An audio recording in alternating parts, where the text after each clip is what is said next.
Estamos poniendo la mañana en camino.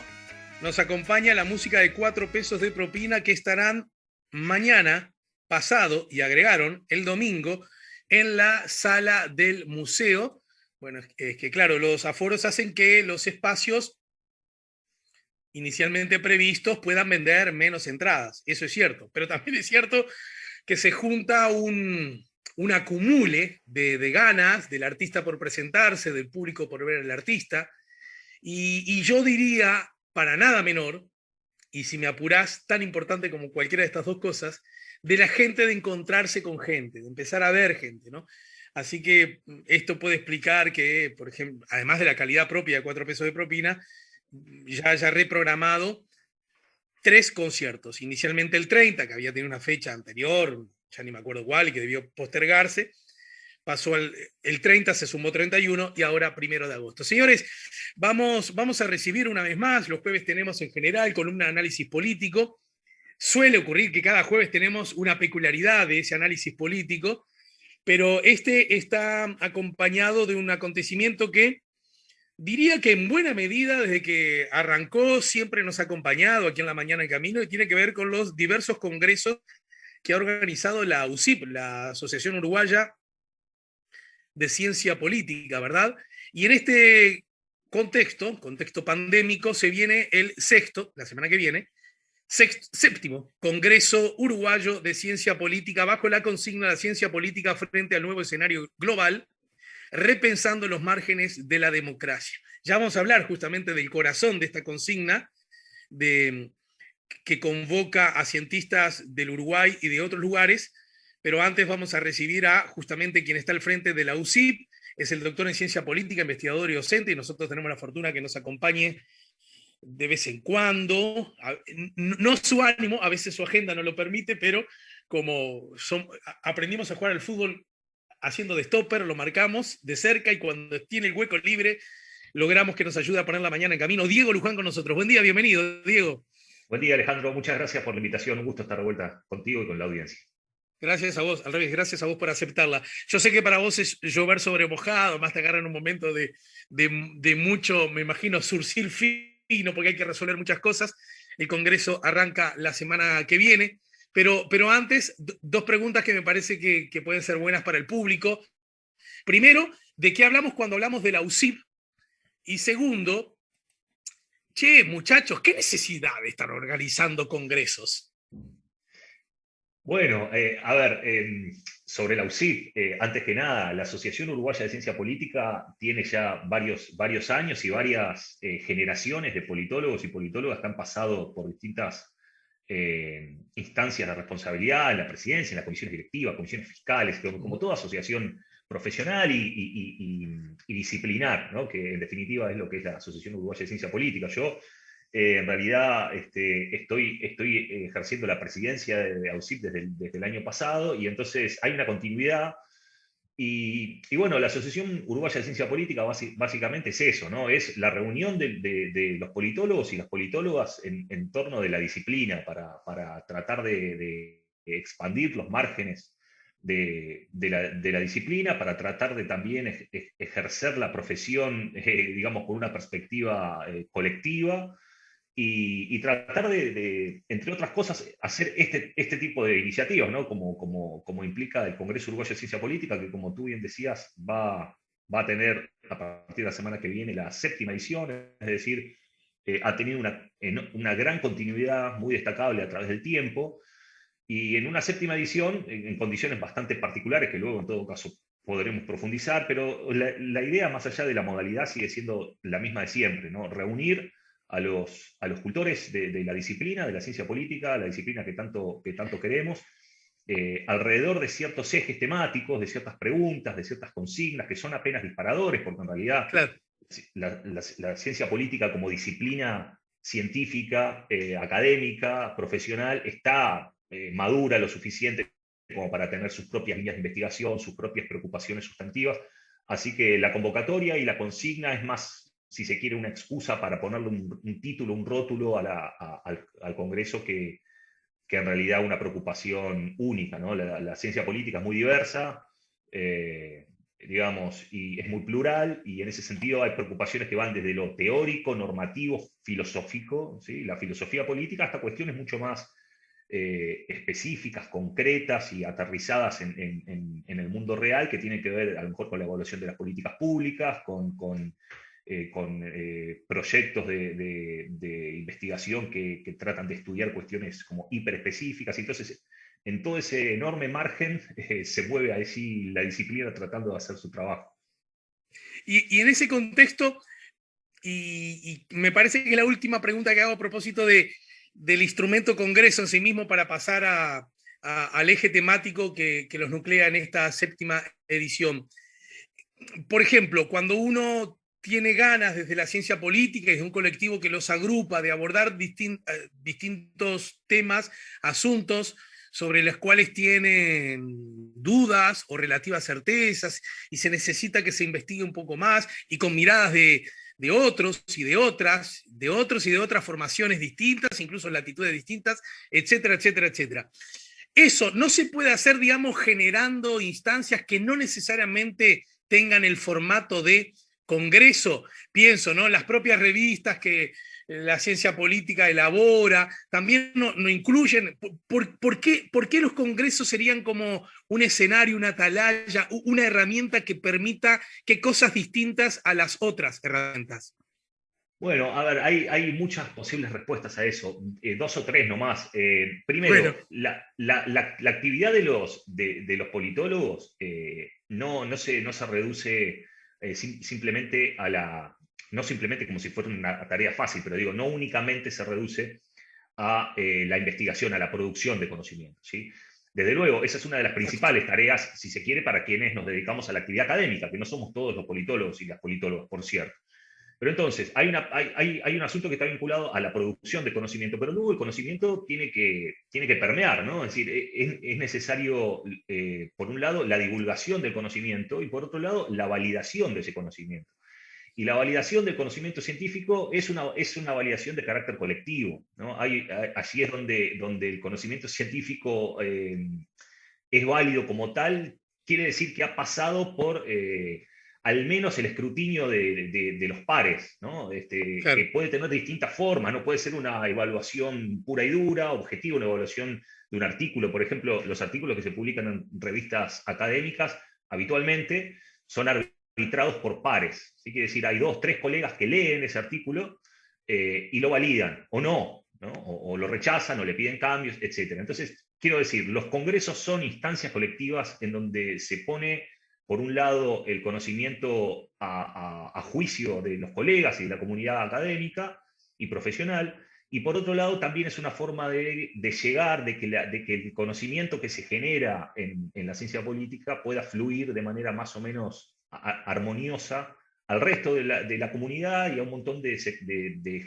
gente y de sectores de la sociedad que pueden estar interesados en acceder a ese conocimiento. Así que, además de la dimensión humana, ¿no? Que eso también va por otro lado, porque hay Claro, muchos investigadores claro. y investigadoras que vienen a los congresos o que nosotros vamos a otros congresos de otros países, donde se intercambia de modo personal experiencias, conocimientos, otra vez, ¿no? Trabajos que están en evolución, y eso tiene esa generación de redes académicas, y que son redes personales también en el fondo, tiene una dimensión humana que tampoco hay que menospreciar. Así que el Congreso tiene un poco todas esas funciones a la vez, como verás, son muchas, así que Bien. es eso básicamente. En todo caso, esa dimensión humana seguramente se ve muy lesionada en el marco de la emergencia sanitaria, ¿no? Bueno, yo creo que ese es el principal desafío que tenemos, en particular para esta edición del Congreso, para la séptima edición del Congreso, porque pese a los, a ver, a la expectativa que habíamos puesto en su momento en poder hacer un Congreso presencial, o al menos en un Congreso con una modalidad híbrida, digamos, en donde Uh -huh. pudiese haber gente en un espacio físico y a la vez gente en un espacio virtual. Lamentablemente, como esto tiene una dinámica según la cual las cosas que nosotros vemos hoy en realidad hay que definirlas meses antes, tomamos la decisión hace un tiempo, la comisión directiva de UCIP, porque vale la pena decir también que más allá de que yo esté, digamos, hoy dando la cara y poniendo en esta entrevista el Congreso un conocimiento más amplio. Hay un equipo de trabajo que está detrás de no solamente del Congreso, sino de la vida cotidiana de UCIP, que Sí, también me interesa resaltar. por Entonces, supuesto. tomamos la decisión de pasar el Congreso a modalidad virtual, y entonces allí nos encontramos con todas las restricciones y todas las ventajas también que tiene la virtualidad, ¿no? Así que Claro. este es el desafío: cómo recuperar la dimensión humana, o cómo mantener la dimensión humana en un contexto de virtualidad, seguramente sea lo más difícil, ¿no? Permitime dejar dicho ya, porque de pronto después la charla hace que lo olvide, y algo que seguramente va a ser de tu agrado que lo mencione, entre otras cosas, primero y principal, porque es justo, este es un esfuerzo colectivo que necesita del apoyo, del aporte de varias personas, pero también de varias instituciones, ¿no? Y en ese sentido, cito además el propio afiche, esto está organizado y sustentado por la Facultad de Ciencias Sociales o Departamento de Ciencia Política de la Universidad de la República, por la Universidad Católica del Uruguay, por el INPO, por República AFAP, por el Programa Regional Partidos Políticos y Democracia en América Latina y por la Fundación Konrad Adenauer, ¿verdad? Si sentís que además tengo que mencionar a alguien más, lo hacemos con gusto y sin límites de ninguna naturaleza. Sí, no, está perfecta esa lista. Son en esta oportunidad las instituciones, las organizaciones que nos han apoyado. Yo te diría que todas ellas nos han apoyado también en congresos anteriores, en algunos casos desde hace más tiempo, en otro caso de modo más reciente, pero son instituciones que efectivamente hacen posible financiera, materialmente, esta actividad. Y bueno, y además, obviamente, como decía recién, yo invito a la audiencia, en todo caso, a visitar la página web de AUSIP. Allí está un poco la historia de nuestra asociación, están un poco todas las iniciativas que hemos ido teniendo, que la asociación como tal ha ido teniendo a lo largo de su historia, y va a poder ver también quiénes son el resto de los integrantes, que no los nombro aquí por una cuestión de tiempo simplemente, pero Claro. quienes integran las distintas comisiones y demás de la vida institucional de AUSIP. Así que vale la pena también darse una vueltita, y allí de paso pueden ver también mucha información sobre el Congreso. Y para terminar con estas cuestiones de logística, esto va a ocurrir la semana que viene, el 4, 5 y 6. ¿Están aún las inscripciones abiertas? ¿Y para quiénes aplica esta chance? Bueno, sí, efectivamente, el Congreso va a ocurrir entre el 4 y el 6 de agosto, es decir, miércoles, jueves y viernes de la semana que viene. Son 3 días completos, en horario completo, que arranca, si no me equivoco, a las 8:30 de la mañana y termina pasadas casi hasta las 9 de la noche.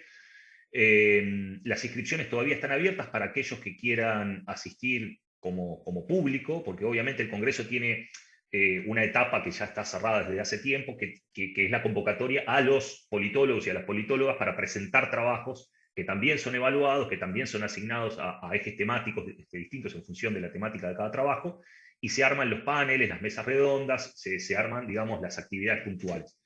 Esa convocatoria obviamente está cerrada porque los contenidos del Congreso ya están cerrados, pero la convocatoria para quienes quieran asistir a escuchar y a ver las distintas actividades que el Congreso tiene durante esos 3 días lo pueden hacer todavía hasta la semana que viene, hasta el día anterior al Congreso lo van a poder hacer a través de la página web de AUSIP, que es ausip.org.uy.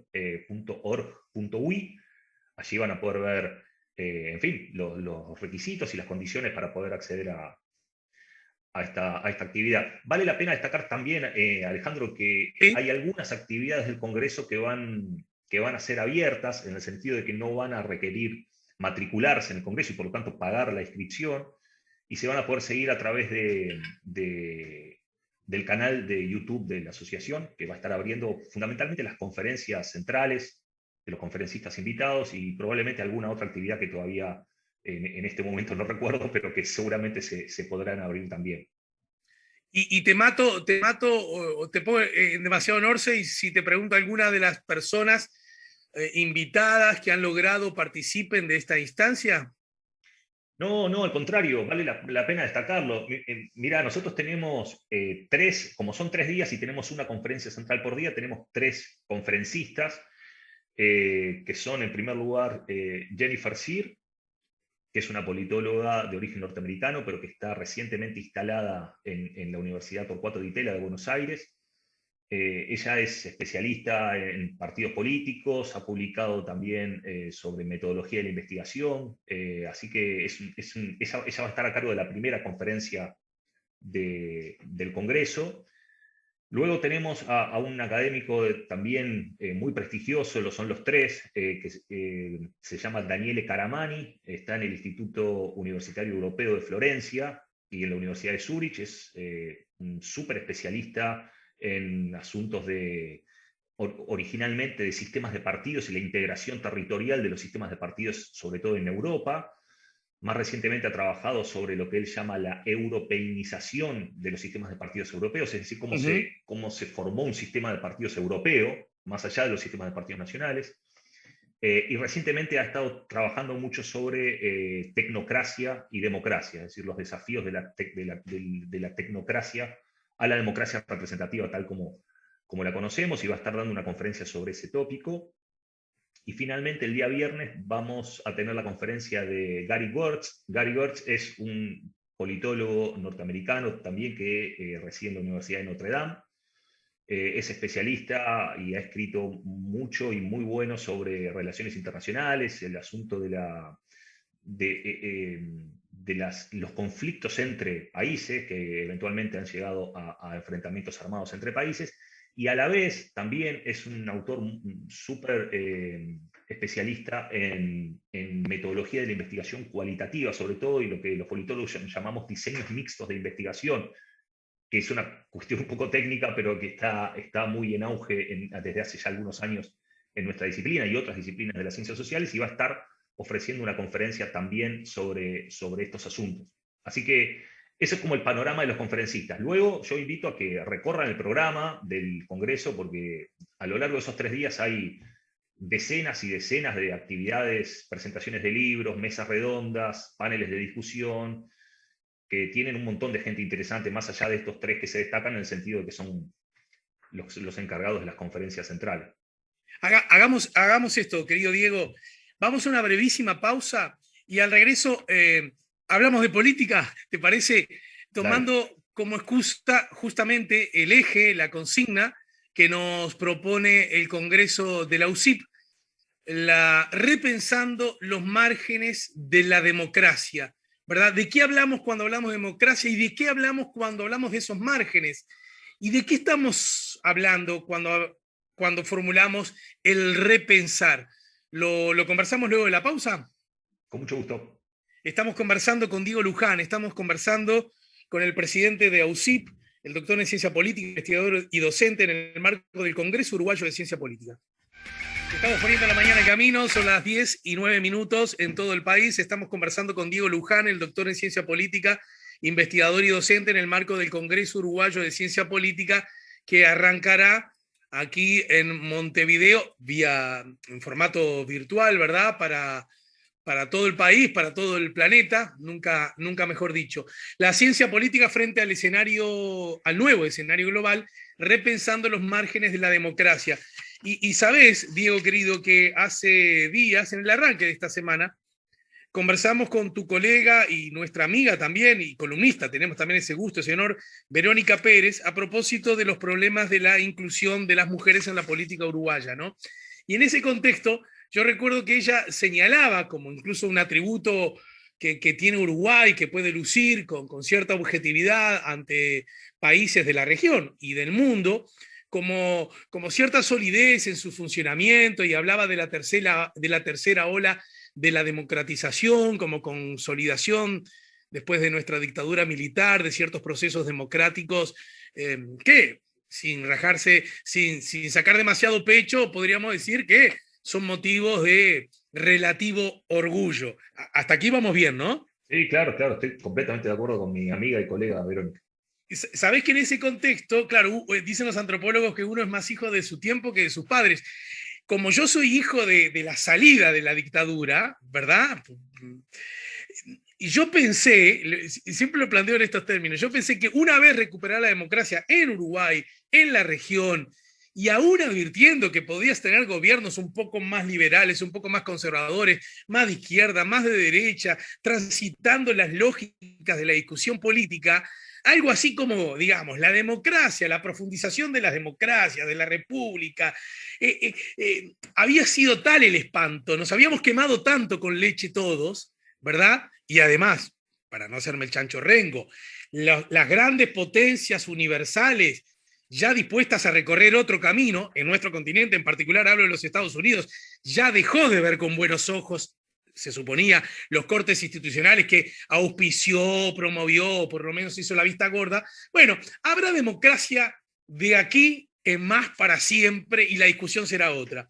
Sin embargo, hemos advertido que en los últimos años ha habido formas que yo no sé si llamarle de retrocesos, pero que ustedes me parece que lo resumen perfectamente bien con la consigna que nos proponen y tienen que ver con nuevos márgenes, ¿verdad? En ese sentido, ¿por qué habría que insistir, repensar los márgenes de la democracia? ¿Es que acaso, mirá qué pregunta boba, acaso no todo el mundo está de acuerdo que es lo mejor dentro de lo peor? Bueno, qué pregunta, la verdad. A ver, mirá, a ver, en principio la motivación de la convocatoria tiene que ver con ese diagnóstico que tú recién tan bien hacías y que es el origen, ¿no? La motivación detrás de la convocatoria es esa misma, precisamente, ese diagnóstico. Es decir, las democracias, al menos en América Latina, para no hacerlo más extensivo, aunque se podría hacer, la democracia formal está consolidada. Me parece que hay cierto acuerdo en el sentido de que luego de las transiciones de la tercera ola de la democratización, hablando precisamente de eso, en donde había una previsible y razonable incertidumbre, bueno, eso ha dado lugar a regímenes democráticos que en lo formal están aparentemente, o hasta hoy, bastante consolidados. Sin embargo, la democracia no es únicamente, y esto también es motivo de la discusión, en la disciplina y en la opinión pública, la democracia no se agota en una cuestión formal, ¿sí? Sino que hay varias promesas que vienen junto con la democracia que tienen que ver con desempeños concretos, ¿sí? Entonces, no solamente valoramos a la democracia por una cuestión, porque desde el punto de vista procedimental aparenta ser un sistema razonable, un sistema justo, o en todo caso el sistema menos malo, como tú decías recién, sino que además valoramos la democracia para conseguir de manera armónica, digamos, sin matarnos los unos a los otros, algunos resultados. Entonces, ahí es donde empieza la cuestión más problemática, ¿no? Es decir, bueno, si se puede juzgar a la democracia, que finalmente es simplemente un acuerdo para estar en desacuerdo, como muchas veces decimos los politólogos, a partir de su desempeño concreto, o hay que juzgarlas únicamente en función de la única promesa que la democracia hace, que es evitar que los seres humanos nos eliminemos para conseguir resultados. Digamos, allí en ese terreno está un poco la discusión más de corte teórico. Pero luego aparece la realidad, ¿no? Que se empeña en poner a prueba los conceptos y las teorías, y entonces la realidad lo que nos muestra, me parece, y en esto no debería haber dos lecturas, es que muchos de esos desempeños que venían de alguna manera asociados a la democracia o a la consolidación de la democracia han sido muy pobres en muchos sentidos, ¿no? Entonces, desde el punto de vista del desarrollo, del crecimiento económico, de la capacidad del ser humano de plantearse un plan de vida y perseguirlo de manera más o menos libre de obstáculos o con la menor cantidad posible de obstáculos, el reconocimiento de minorías, la capacidad de tener una convivencia más o menos pacífica en términos de seguridad pública, en la aparición de problemas vinculados estoy haciendo un diagnóstico que todos conocemos, ¿no? Vinculados al crimen organizado, al tráfico de personas, al narcotráfico, a la irrupción de todas estas actividades dentro de la política y dentro de otras esferas de la sociedad, los crímenes económicos, los crímenes contra la naturaleza. Entonces, hay un montón de resultados y desempeños concretos que hacen que aquel optimismo con el que la reapertura democrática venía asociado se haya visto de alguna manera defraudado. Y en los últimos años, además, esto ha empezado a repercutir en términos sociales, ¿sí? Porque recordemos que antes de la pandemia, que de alguna manera congeló o quitó del primer lugar estos problemas, en muchos países, incluso en democracias muy consolidadas, habían empezado a surgir movimientos ciudadanos más o menos anárquicos. Digo más o menos porque algunos sí tenían alguna dirección medianamente organizacional, pero otros no, que cuestionaban el orden democrático, pero lo cuestionaban desde el punto de vista de los resultados. Claro, Es decir, entonces repensar los márgenes de la democracia tiene un poco que ver con eso, ¿no? Es claro, decir, hasta qué punto tenemos que pensar a la democracia como un conjunto estable de reglas, que es lo que, al menos en mi enfoque académico, es a lo que tiendo a pensar. La democracia es un conjunto de reglas, y entonces ya está. O hasta qué punto además tenemos que pedir de que ese conjunto de reglas estables se respete y realmente regule el comportamiento de los seres humanos. Además tenemos que pedir al menos un piso de desempeño, un piso de resultados que permita que ese conjunto estable de reglas realmente tenga sentido y no sea una mera claro. fachada, ¿no? Y cuando aludís al piso básico, mínimo, una especie de mínimo denominador común de resultados, cuando hablamos de resultados, desde la perspectiva de la ciencia política, ¿a qué tipo de resultados estamos aludiendo? Quiero decir, uno primero y principal medio básico humano podría ser el que justamente tiene que ver con el ser humano, que lo que necesita es, una vez que nace, alimentarse, ¿verdad? Para poder al otro día abrir los ojos y así sucesivamente. Ya en un proceso civilizatorio un poco más exigente, alimentarse, poder cuidar a su familia, relacionarse con el otro con ciertos parámetros básicos de libertad, generar justamente la libertad que tenga que ver con sus gustos, ya sea porque le gusta hacer una casa y maneje la posibilidad de vivir de la arquitectura, o si de pronto que su camino sea el de plantar la tierra. Aún así, estamos dispuestos a aceptar los humanos. Yo quisiera ser arquitecto, pero no puedo porque no pude, porque no me mandaron a estudiar, pero aún así estoy dispuesto a trabajar en esa fábrica que produce plástico, pero por lo menos el salario que me dé me permita a mí comer un asado con mi familia, ir el domingo a ver a Liverpool cuando vuelva la presencialidad, y en todo caso darle la chance de que mi hijo entre a la escuela de arquitectura. En fin, todo lo que sabemos, ¿verdad? Es decir, ¿dónde están? ¿Qué es lo que realmente importa cuando hablamos de esa mínima calidad que deberíamos exigir de la democracia, entre otras cosas, para no vernos tentados con viejos instrumentos que ya la humanidad utilizó, ¿no?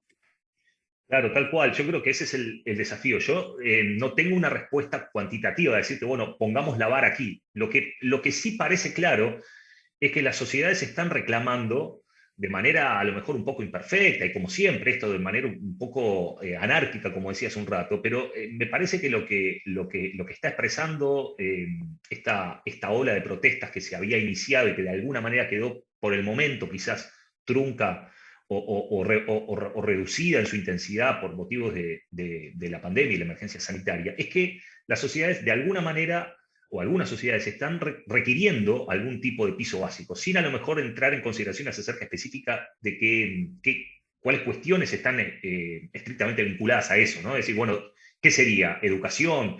¿Qué sería seguridad pública? ¿Qué sería salud, acceso a la salud? O cuestiones materiales, económicas, ¿no? De salario y condiciones de vida. Pero lo que sí parece haber es una activación de algunas cuestiones que tienen que ver, en algunos casos, con reivindicaciones de carácter material y en otros con reivindicaciones de otra naturaleza, ¿sí? De otra naturaleza. Porque, a ver, Uh -huh. cuando empezaron en países como Chile, como Colombia, Ecuador, ni hablar en Brasil, en Argentina, movimientos de protesta, son movimientos muy diversos, ¿no? Que tienen una agenda o en todo caso un conjunto de reivindicaciones muy diversos, que van desde el acceso a la educación gratuita o accesible al menos en Chile, a cuestiones que tienen que ver con los precios a lo mejor vinculados a las tarifas o al transporte público en el caso de Brasil, o a cuestiones que tienen que ver con la preservación de un supuesto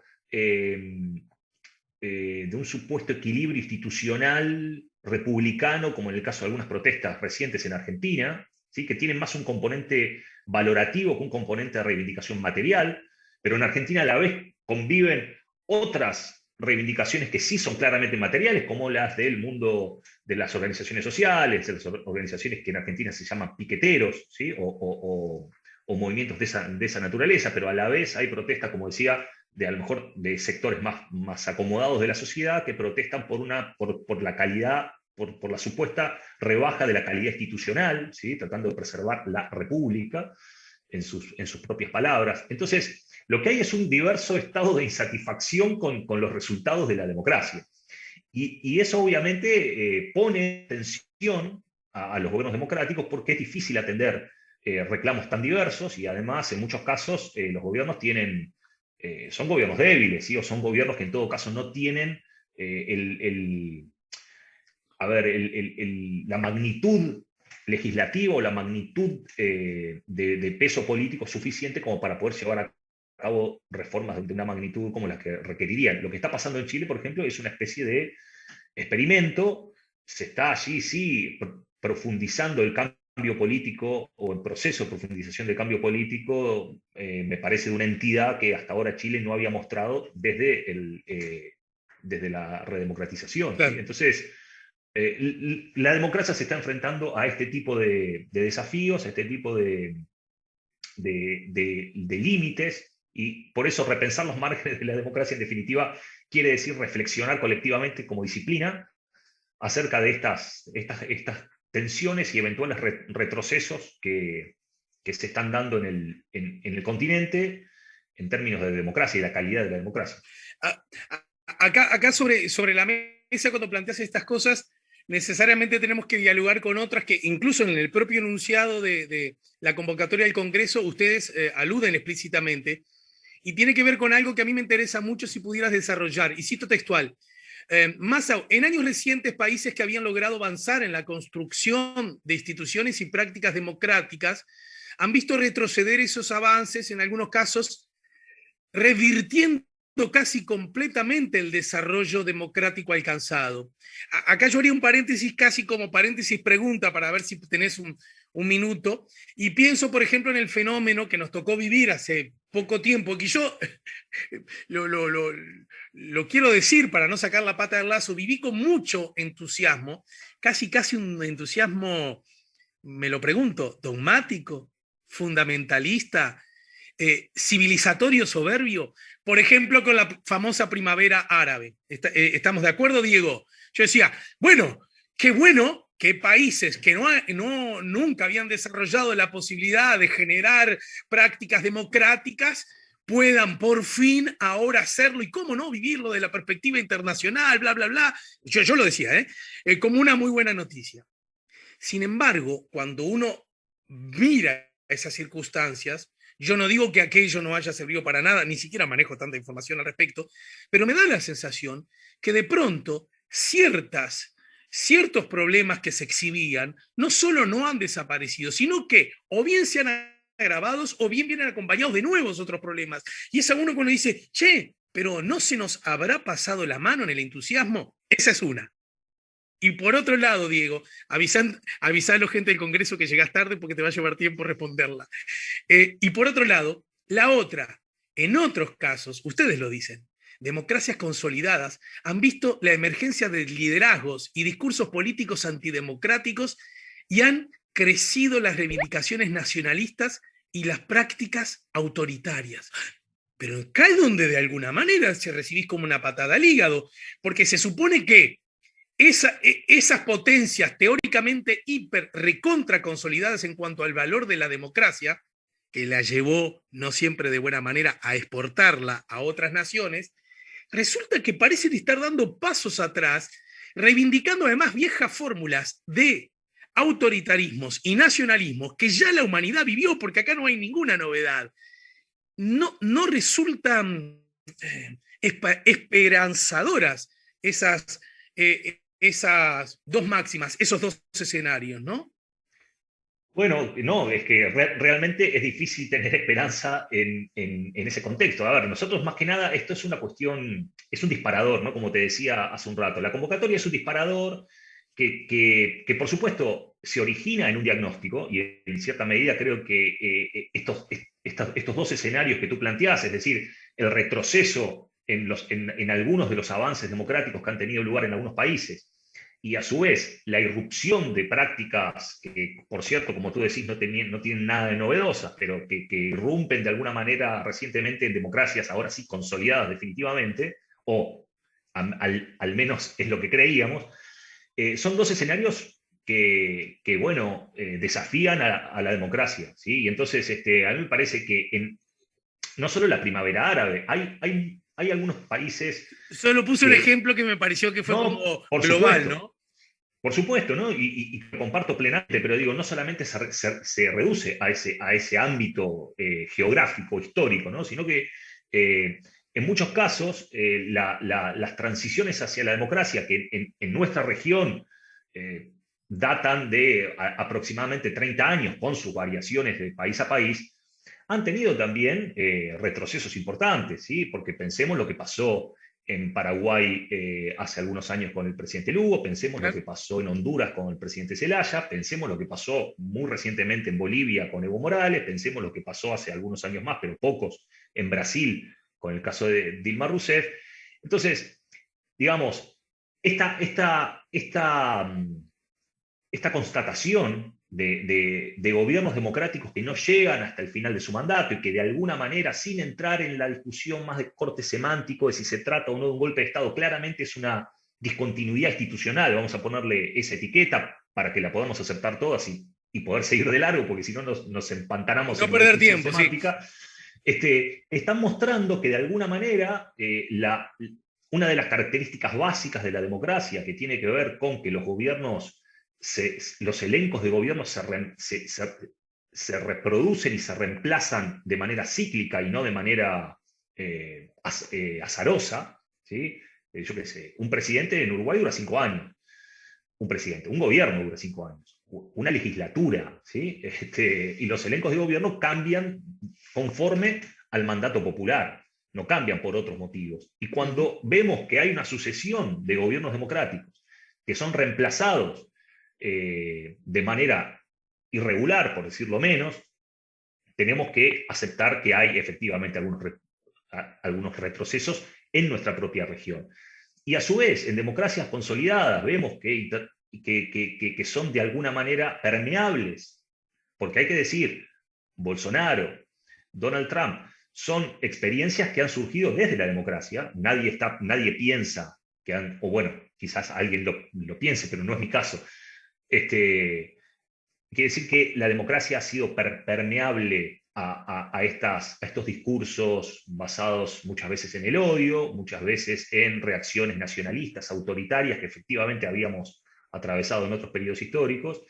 Y si la democracia es permeable y puede volver exitosos electoralmente a ese tipo de discursos, el mensaje que se está propagando es que el discurso de odio, el discurso autoritario, puede ser una buena estrategia electoral para ganar elecciones, incluso en democracia. Es decir, que ya no es Exacto. necesario derribar la institucionalidad democrática para instalar ese tipo de fenómenos, ese tipo de discursos y ese tipo de prácticas. Y eso también, de alguna manera, nos tiene que interpelar Muy como interesante. cultores de la ciencia política para reflexionar acerca de eso, ¿no? Uno tiende a advertir, y creo que Uruguay no está ajeno a ese proceso, yo no creo que Uruguay esté ajeno a ese proceso, que me parece muy interesante de alguna manera esos relatos un tanto más nacionalistas, un tanto más autoritarios, en muchos sentidos, un tanto más demagógicos, reivindicando no sé cómo decirlo exactamente, profe, me tenés que corregir acá, utilizando la herramienta de la antipolítica dentro de la política, ¿no? Como que me parece que es un asunto interesante de ver estos políticos, y vos sos uno de ellos, ganan demasiado, estos políticos tienen demasiados representantes, cámaras con menos representantes, estos políticos están mirando, la patria se ve afectada por organizaciones supranacionales y la soberanía se va al carajo, en fin, ¿no? Sí, pero mirá que el trabajo primero a los que nacieron en Uruguay, trabajo o vacunas, etcétera, etcétera, etcétera, ¿no? Y todo esto lo dicen no personas desde la vereda enfrente a la democracia, lo dicen personas que, o bien que son candidatos a la presidencia, o que son senadores, o que son diputados, o que son ministros, o que son secretarios, etcétera, etcétera, ¿no? Claro, claro, y ahí y a mí me parece que allí, porque a ver, ese tipo de discursos de alguna manera nunca se apagó del todo, y quizás uno podría decir, y esto no es mi especialidad, y la verdad es que simplemente estoy especulando, uno podría decir, incluso es sano que ese discurso se pueda expresar, ¿no? Es decir, bueno, no hay por qué ocultarlo Desde ya. o barrerlo debajo de la alfombra. Una sociedad sana debería tener los anticuerpos suficientes como para poder recibir ese tipo de mensajes y procesarlos de cierta forma. Ahora, el problema no es tanto el mensaje, que de por sí lo es por su contenido, pero no es tanto la presencia del mensaje, sino el hecho de que eso pueda ser electoralmente exitoso.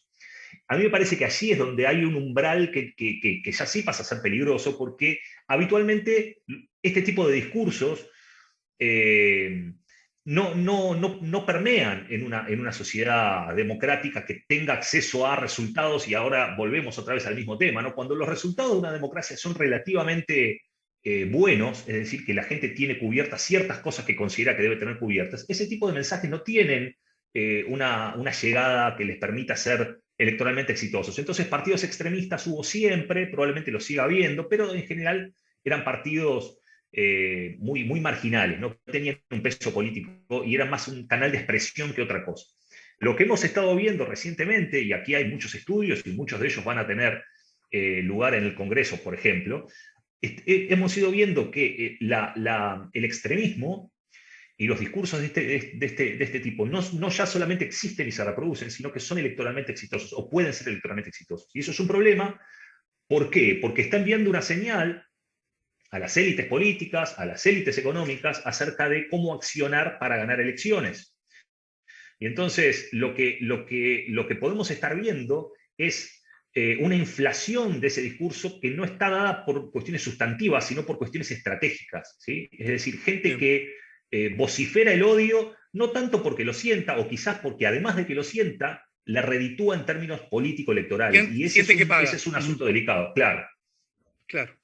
Bueno, del mismo modo que quizás eso que siempre estuvo latente, de pronto se prefería mantener en silencio, en susurro, porque justamente no pagaba, ¿no? Claro, exacto. Entonces, a mí me parece que así el cambio radical no es tanto un cambio de mentalidad, porque efectivamente ese discurso siempre existió, sino que es un cambio en las condiciones de viabilidad de Claro. ese discurso, en condiciones de viabilidad político-electoral de ese discurso. Sí. Efectivamente, ese tipo de discursos han mostrado, y eso es un espejo, han mostrado que pueden ser buenas estrategias para ganar elecciones, y ese es el asunto problemático detrás. Me parece que eso obliga inexorablemente a la democracia, llamémosle así un poco para jugar, a la política, ¿verdad?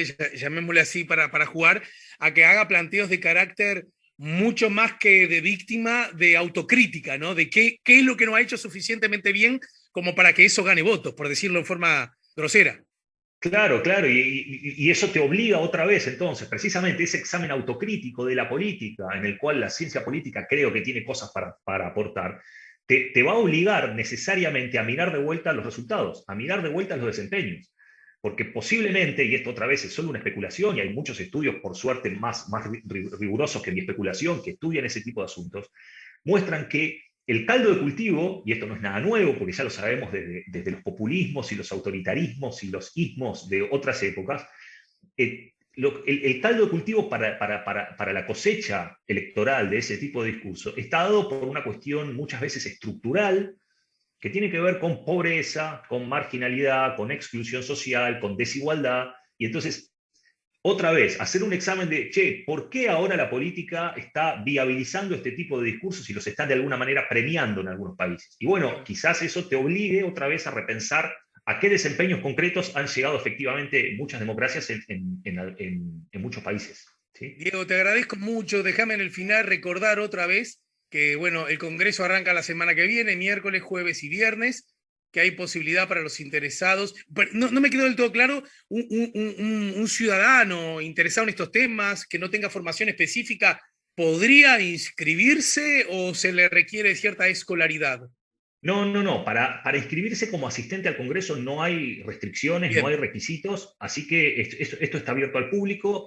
Pueden inscribirse en la página web de AUSIP.